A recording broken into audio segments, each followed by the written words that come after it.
Chapter 13 More Sai Leelas Diseases Cured. 1.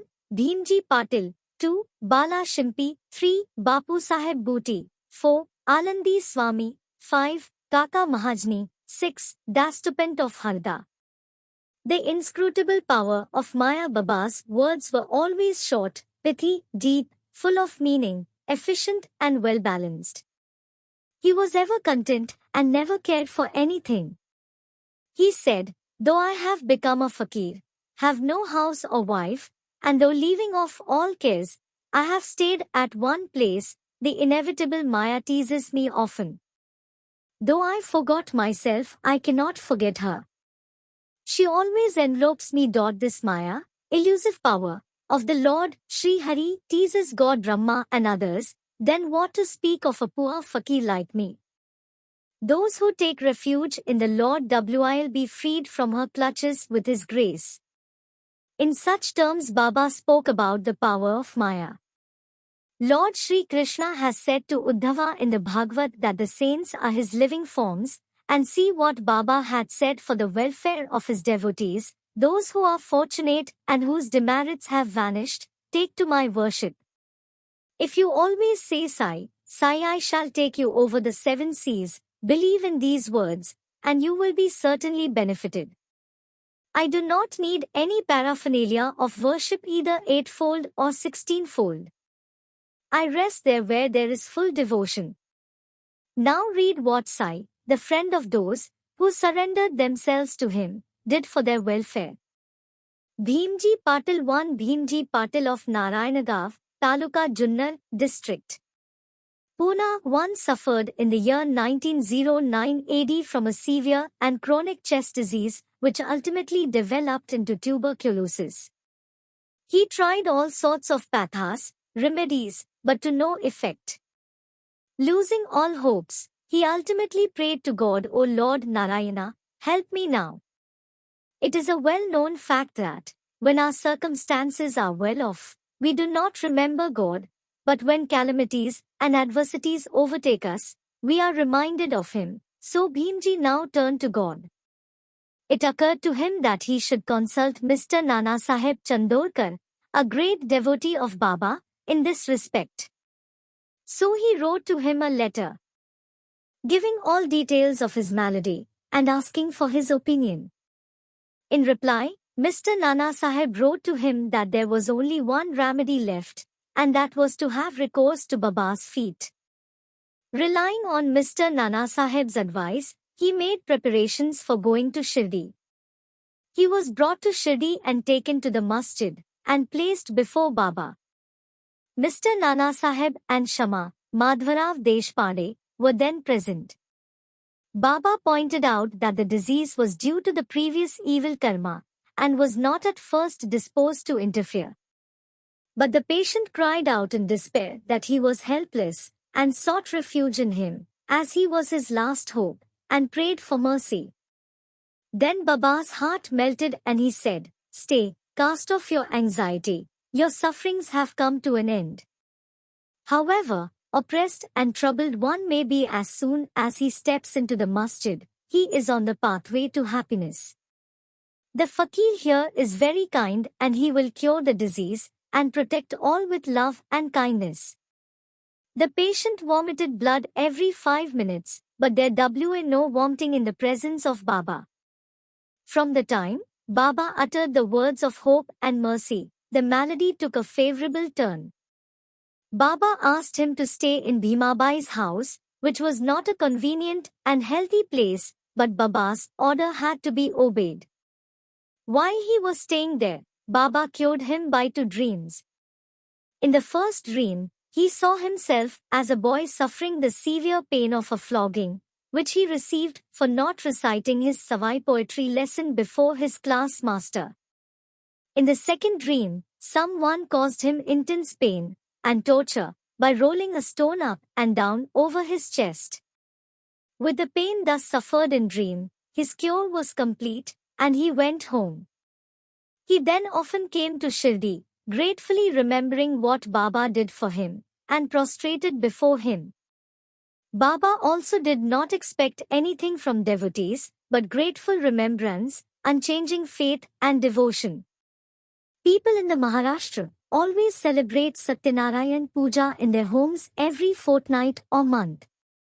But it was this Bhimji Patil who started a new Sai Satyavrata Puja instead of Satyanarayan Vrata Puja in his house when he returned to his village. Bala Shimpi, another devotee of Baba by name Bala Shimpi, suffered much from a malignant type of malaria. He tried all sorts of medicines and decoctions, but in vain. The fever did not abate a jot, and so he ran to Shirdi and fell on Baba's feet. Baba gave him a strange recipe, in this case as follows: give a black dog some morsels of rice mixed with curds in front of the Lakshmi temple. Bala Shimpi did not know how to execute this recipe, but no sooner he went home, then he found rice and curds. After mixing them together, he brought the mixture near the Lakshmi temple, when he found the black dog waving its tail. He placed the curds and rice before the dog. The dog ate it and, strange to say, Bala got rid of his malaria. Bapusaheb Booty Shriman Bapusaheb Booty suffered once from dysentery and vomiting. His cupboard was full of patent drugs and medicines, but none of them had any effect. Bapusaheb got very weak on account of purgings and vomitings and, therefore, was not able to go to the masjid for Baba's darshana. Baba then sent for him and made him sit before him and said, "Now take care, you should not purge any more," and waving his index finger, the vomiting must also stop. Now look at the force of Baba's words. Both the maladies took to their heels, disappeared, and Booty felt well. On another occasion he had an attack of cholera, and suffered from severe thirst. Dr. Pillai tried all sorts of remedies, but could give him no relief. Then he went to Baba and consulted him as what to drink that would allay his thirst and cure the disease. Baba prescribed an infusion of almonds, walnuts, pistachio, a kind of dry fruit, boiled in sugared milk. This would be considered as a fatal aggravation of the disease by any other doctor or physician, but in implicit obedience to Baba's order, the infusion was administered and, strange to say, the disease was cured. Alandi Swami, a Swami from Alandi, wishing to take Baba's darshana, came to Shirdi. He suffered from a severe pain in his ear, which prevented him from getting the sleep. He was operated for this, but it served no purpose. The pain was severe and he did not know what to do. While he was returning, he came to take Baba's leave, when Shama, Madhvarav Deshpande, requested Baba to do something for the pain in the Swami's ear. Baba comforted him saying, "Allah achha karega, God will do good." The Swami then returned to Pune, and after a week sent a letter to Shirdi, stating that the pain in his ear had subsided though the swelling was there, and in order to get the swelling removed, he went to Bombay for operation, but the surgeon on examining the ear said that no operation was then necessary. Such was the wonderful effect of Baba's words. Kaka Mahajani 75 Chapter 13. Another devotee named Kaka Mahajani suffered once from diarrhea. In order that there should be no break in his services to Baba, Kaka kept a tambia pot with water in some corner of the masjid, and whenever there was a call, he would go out. As Sai Baba knew everything, Kaka did not inform him of his disease, thinking that Baba would of his own cure it soon. The work of constructing the pavement in front of the masjid was permitted by Baba, but when the actual work was begun, Baba got wild and shouted out loudly. Everybody ran away, and as Kaka was also doing the same, Baba caught hold of him and made him sit there.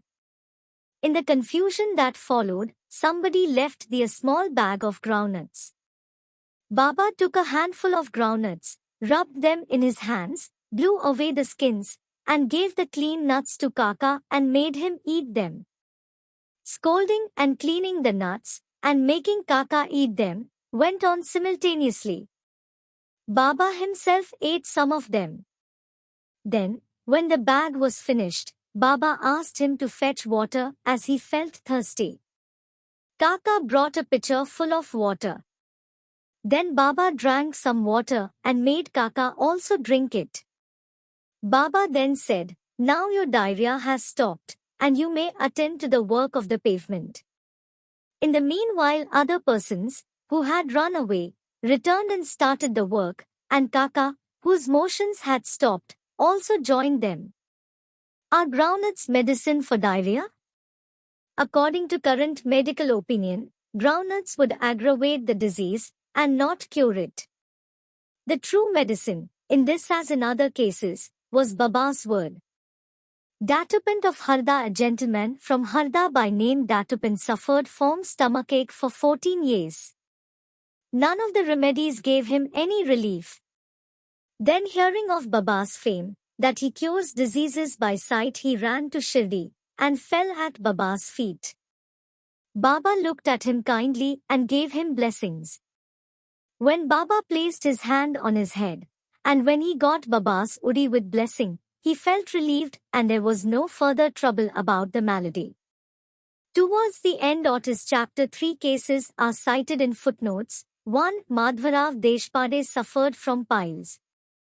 Baba gave him decoction of Sonamukhi, Sena pods. This relieved him. Then after 2 years the trouble again recurred, and Madhavrao took the same decoction without consulting Baba. The result was that the disease aggravated, but later on it was cured by Baba's grace. 2. Kaka, Mahajani's elder brother, Gangadharpant, suffered for many years from stomach pain. Hearing Baba's fame, he came to Shirdi and requested Baba to cure him. Baba touched his belly and said, "God will cure." From that time there was no stomach pain, and he was completely cured. 3. Nanasaheb Chandorkar also once suffered from intense stomach pain. He was restless the whole day and night. Doctors administered syringes which produced no effect. Then he approached Baba, who told him to eat burfi, a kind of sweetmeat mixed with ghee. This recipe gave him complete relief. All these stories go to show that the real medicine that cured the various diseases permanently was Baba's word and grace, and not any medicines or drugs. Bow to Sri Sai, peace be to all, and scolded these who brought any costly and rich articles. He said to Mr. Nanasaheb Chandorkar that all his property consisted of 1 coppin, codpiece, 1 stray piece of cloth, 1 kafni and a tumeral, tin pot, and that all the people troubled him with bringing all these unnecessary, useless and costly articles. Women and wealth are the 2 main obstacles in the way of our paramartha, spiritual life, and Baba had provided in Shirdi 2 institutions, viz. Dakshina and Radhakrishnamay, for whenever they came to him, he demanded Dakshina from them and asked them to go to the school, Radhakrishnamaya's house. If they stood these 2 tests well, i.e., if they showed that they were free from attachment for women and wealth, their progress in spirituality was rapid and assured by Baba's grace and blessings. Mr. Dio has also quoted passages from the Gita and Upanishads, and shown that charity given in a holy place and to a holy personage conduces to the donor's welfare to a great degree. What is more holy than Shirdi and its presiding deity Sai Baba?